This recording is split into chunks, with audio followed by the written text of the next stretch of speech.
अद्वैत आणि नैना दोघंही एकमेकांना पुष्पहार घालतात. नमस्कार मंडळी, लक्ष्मीच्या पावलांनी या मालिकेच्या आजच्या भागात आज आपण बघणार आहोत. कला देवाची पूजा करत असते तेव्हा बाबा तिला म्हणत असतात की अगं कला, कधीतरी स्वतःसाठी पण देवाकडे काहीतरी माग, नेहमी दुसऱ्यांसाठी काहीतरी मागत असते. तर कला म्हणते की अहो बाबा, अंबाबाईने मला सगळं काही दिलंय, अजून काय मागणार आहे मी अंबाबाईकडे. बाबा तिला म्हणतात तुझ्यासाठी एक चांगला मुलगा म्हणजे चांगला जोडीदार माग.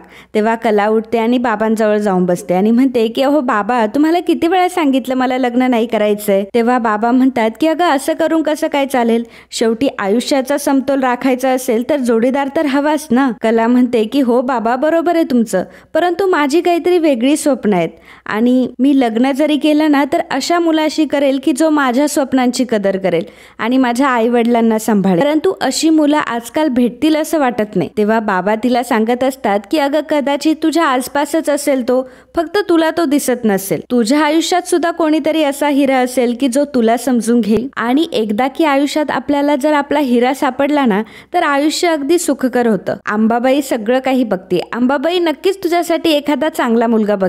तर मित्रांनो, आजच्या व्हिडिओचं लाईकचं टार्गेट असणार आहे 60 लाईक्स.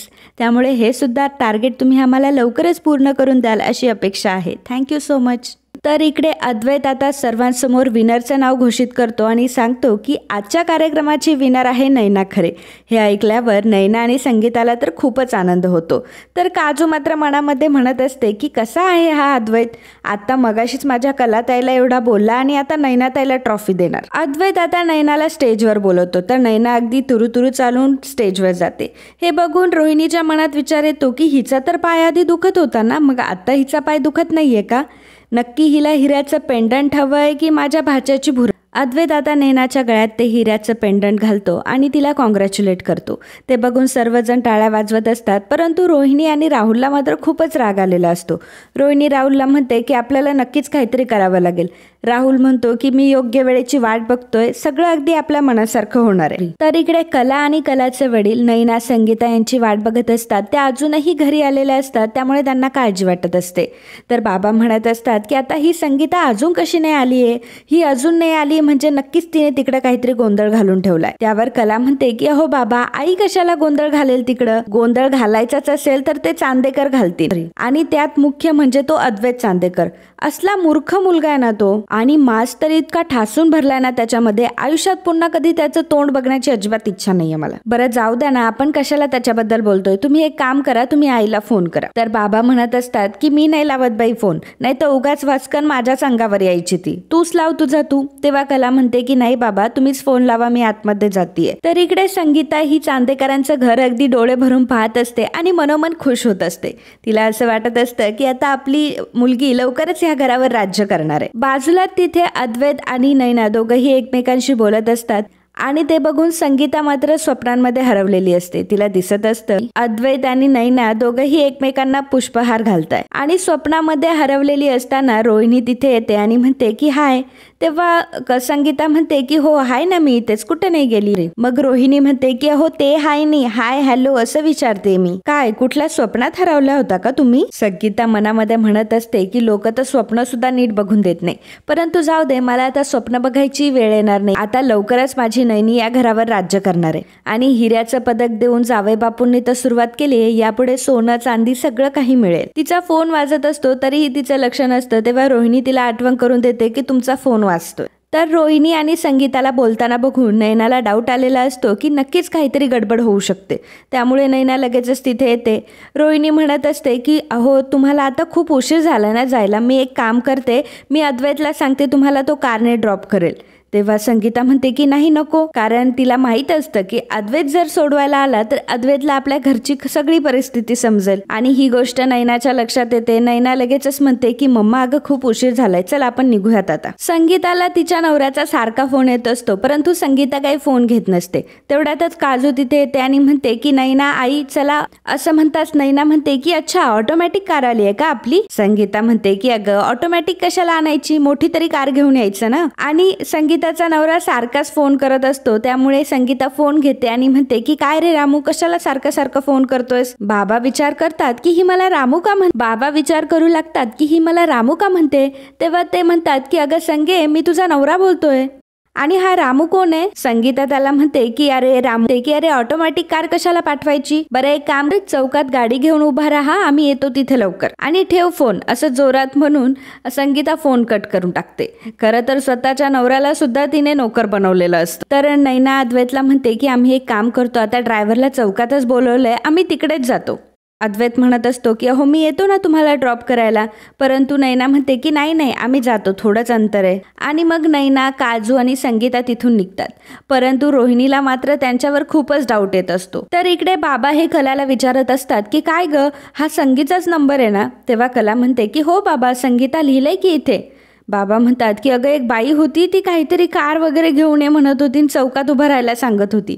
कला म्हणते की अहो बाबा, कदाचित क्रॉस कनेक्शन झालं असेल, त्यामुळे तुम्हाला तसा आवाज आला असेल, जाऊ द्या, तुम्ही जास्त विचार करू नका. तर नैना, संगीता आणि काजू आता रिक्षाजवळ आलेल्या असतात आणि रिक्षात ऑलरेडी एक माणूस बसलेला असतो. तेव्हा संगीता त्या रिक्षावाल्याला म्हणते की काय रे, आता माझी लेक कुठं बसणार? तेव्हा तो रिक्षावाला म्हणत असतो की अहो आजच्या दिवस घ्या ॲडजस्ट करून, आणि मग तिघीही रिक्षामध्ये बसून तिथून निघून जातात. परंतु रोहिणीने त्यांचा पाठलाग केलेला असतो आणि रोहिणीला समजलेलं असतं की यांच्याकडे कुठलीही कार वगैरे नाहीये आणि हे रिक्षाने आले, याचा अर्थ हे फक्त दिखावा करताय. तर इकडे अद्वैत जेव्हा त्याच्या रूममध्ये जातो तेव्हा बेडवर त्याला नैनाचं कानातलं दिसतं आणि त्याला समजलेलं असतं की हे नैनानेच घातलं होतं. आणि मग नैनाच्या आठवणीत तो हरवून जातो. तर नैना इकडे घरी आलेली असते आणि स्वतःला आरशामध्ये बघत असते आणि ते पेंडंट बघत असते आणि तिच्या बाबांना ती तिचं कौतुक सांगत असते की कुठली मुलगी माझ्यासमोर टिकूच शकली नाही आणि हे पेंडंट फक्त मला मिळालं. ती तिच्या बाबांना म्हणत असते की आपल्या घरात अशी हिऱ्याची गोष्ट कधी आलीच नव्हती ना, तरी साधारणतः किती किंमत असेल याची? तर बाबा तिला सांगत असतात की अगं, बक्षीस मिळालेल्या गोष्टीची कधी किंमत करायची नसते, कारण त्यामागची भावना जास्त महत्वाची असते. काजू हे सर्व ऐकत असते आणि म्हणत असते की आणि जे ज्याचं असतं ना त्याला ते द्यायचंही असतं. अगं तू बाबांना पूर्ण स्टोरी का नाही सांगत, फक्त क्लायमॅक्सच का सांगते दिदे? आणि ती बाबांना सांगते की अहो बाबा, ही काय बक्षीस वगैरे जिंकली नाहीये, फक्त स्टेजवरनं घेऊन आली आहे ती. तर नैना म्हणत असते की तू उगाच मस्करी करू नकोस हा माझी. काजू म्हणते की मी काही मस्करी वगैरे करत नाही. आता बाबा तुम्हीच मला सांगा, बटाट्याची भाजी चांगली झाली तर आपण कौतुक कोणाचं करतो, बटाट्याचं की आईचं? सेम लॉजिक आहे, बिचारा बटाटा, त्याला कोणी भावच देत नाही. तर नैना तिला म्हणत असते की उगाच काही बोलू नकोस हा, हे माझं पेंडंट आहे, समजलं तुला? तर काजू म्हणते की एक मिनिट थांब. काजू म्हणते की ए दिदे, तू विसरलीस का, तुला एवढं सुंदर कोणी नटवलं? कलाताईने. आणि चांदेकरांच्या घरात तू कशी गेली? कलाताईमुळे. नाहीतर त्या चांदेकरांनी घराच्या आसपास सुद्धा फिरकू दिलं नसतं तुला, त्यामुळे हे बक्षीस आहे कलाताईचं, असं म्हणून नैनाच्या हातातून ती हिसकावून घेते आणि नैना तिच्या मागे मागे पळत असते. कला मध्ये पडत असते आणि म्हणत असते की का भांडताय तुम्ही दोघी जणी? तर नैना म्हणत असते की कला, ते माझं पेंडंट होतं ना, हिला तू द्यायला सांग बरं. तर काजू ही कलाला आरशासमोर घेऊन जाते आणि तिच्या गळ्यात ते पेंडंट घालते आणि म्हणते की आता दिसतोय हा हिरा मौल्यवान. नैना म्हणत असते की ताई तू पहिल्यांदा माझं पेंडंट काढून दे बरं. त्या म्हणत असते की कला तू पहिल्यांदा माझं पेंडंट काढून दे बरं. कला म्हणत असते की हो ताई, अगं मला नकोच येते, आणि ती तिच्या गळ्यातून पेंडंट काढते. काजू आणि नैनामध्ये भांडणं होत असतात की तुला कशाला हवं हे पेंडंट, हे तर कलाताईचं पेंडंट आहे. नैना कलाला सांगत असते की मी एवढी मेहनत केली आणि एवढी मेहनत करून मी डान्स केला आणि सगळ्यांमध्ये त्यांना माझा डान्स आवडला म्हणून मला हे बक्षीस मिळालंय. तर काजू मात्र मागे हसत असते. कला तिला शांत करत असते, म्हणत असते की कला तू माझं पेंडंट मला दे बरं. कला म्हणते की हो अगं ताई, हे तुझंच आहे, मला थोडी हवंय, आणि तसंही तुला माहिती आहे मला हिऱ्यांच्या दागिन्यांची काही फारशी आवड नाहीये.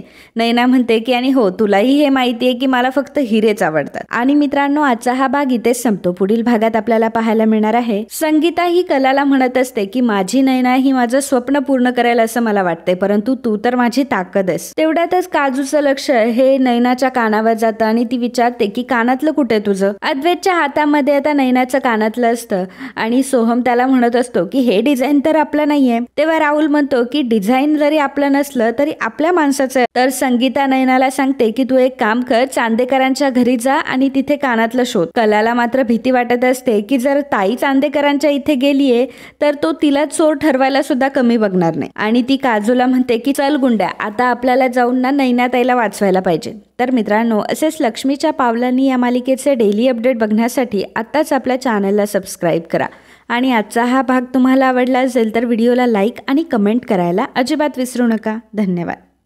नमस्कार मंडळी, कालच्या भागात कमेंट करणारे आपले दर्शक होते रेश्मा भगत, गणेश महाडेश्वर, मनीषा गुरव, निर्मला कोलेकर, मोहिनी कुलकर्णी, राजेश्वरी जाधव, शुभांगी म्हापसेकर, सुजाता त्रिभुवन, रमेश भौसर, शिल्पा पाटील, वासंती दुधाले, चित्रा अमृतकर, नागराज शिंदे, इरा टाके, रोशन हजारे, नयन परब, वृत्ती पाटील, रंजना सावे, सुरेखा रानडे, आकांक्षा, दीपक म्हस्के, पुष्पा पावटे, शुभांगी सावंत, जयदीप पाटील, सेजल नीलम, पूजा चौधरी, शिल्पा सावंत, ज्योती जाधव.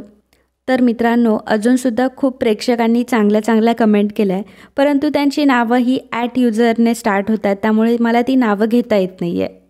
तुम्ही प्लीज तुमचं युजरनेम अपडेट करा, जेणेकरून तुमचं देखील नाव मी रोज घेईल. आणि खरंच खूप छान वाटतंय की तुम्ही एवढे चांगले कमेंट करताय, इतका चांगला प्रतिसाद देताय. आणि आपली जशी मागे स्वाभिमानची टीम होती, तशी पुन्हा एकदा ही लक्ष्मीच्या पावलांनी टीमसुद्धा बनते असं मला दिसतंय. त्यामुळे थँक्यू सो मच तुमच्या ह्या रिस्पॉन्ससाठी. आणि तुम्ही देखील स्वस्थ राहा आणि तुमची काळजी घ्या. धन्यवाद.